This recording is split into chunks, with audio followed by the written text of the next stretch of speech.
मैं इस सदन को याद दिलाना चाहता हूं कि 1931 के जनगणना में दौरान जब देश ब्रिटिश शासन में था, तब जिन्हें हम आज गर्व से एसटी यानी आदिवासी कहते हैं, उन्हें अलग श्रेणी ट्राइबल के अंतर्गत गिना गया था। और ये श्रेणी हिंदू, मुस्लिम, ईसाई, सिख, जैन, बौद्ध, पारसी और यदुई जैसे प्रमुख धर्मों के साथ बराबरी से सूचीबद्ध थी। उस जनगणना में 82,50,000 से ज्यादा आदिवासियों को अलग दर्जा दिया गया था और साथ ही ये भी कहा गया था कि आदिवासियों की विशिष्ट सामाजिक, सांस्कृतिक, आध्यात्मिक पहचान किसी अन्य संगठित धर्म के साथ समाहित नहीं होती है। मैं आपको ये भी बताना चाहता हूँ कि कॉन्स्टिट्यूशनल ऑर्डर 1950 में भी ये कहा गया है, एज वेल एज कार्मिक एवं प्रशिक्षण विभाग यूपीटी की गाइडलाइंस के दिशा निर्देशों के भावना के भी विरुद्ध है, जो स्पष्ट रूप से कहता है कि अनुसूचित आदिवासी की स्थिति धर्म से स्वतंत्र है। मैं आपको याद दिलाना चाहता हूँ कि in the 2011 Ram Ratan case, the supreme court noted that the scheduled tribe in Madhya Pradesh, like the Gond, had distinct customary and religious practices. Their customary laws govern their social life and not the codified laws. In 2020 also, the Supreme Court made an observation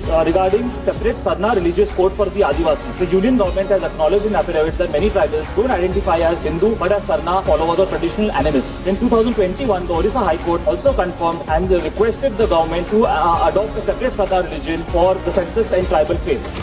मैं सरकार से ये मांग रखना चाहता हूँ कि वो या फिर सरकारी मैं ये मांग करता हूँ कि ट्राइबल या आदिवासी को जनगणना प्रपत्र और सभी सरकारी अभिलेखों में एक वैध और अलग धार्मिक श्रेणी के रूप में मान्यता दी जाए, ताकि हमारे आदिवासी भाई बहनों की पहचान कभी भी कमजोर तरीके से प्रस्तुत न की जाए। भारत सरकार से आग्रह करता हूँ कि हम अपने संविधान की भावना का सम्मान करें और आदिवासियों की सांस्कृतिक विलुप्ति से बचाएं और अपने उन पूर्वजों की विरासत का सम्मान करें। धन्यवाद माननीय सदस्य। हमारे जंगलों, जमीनों और अद्वितीय जीवन पद्धति की रक्षा माननीय सदस्य संघर्ष। धन्यवाद।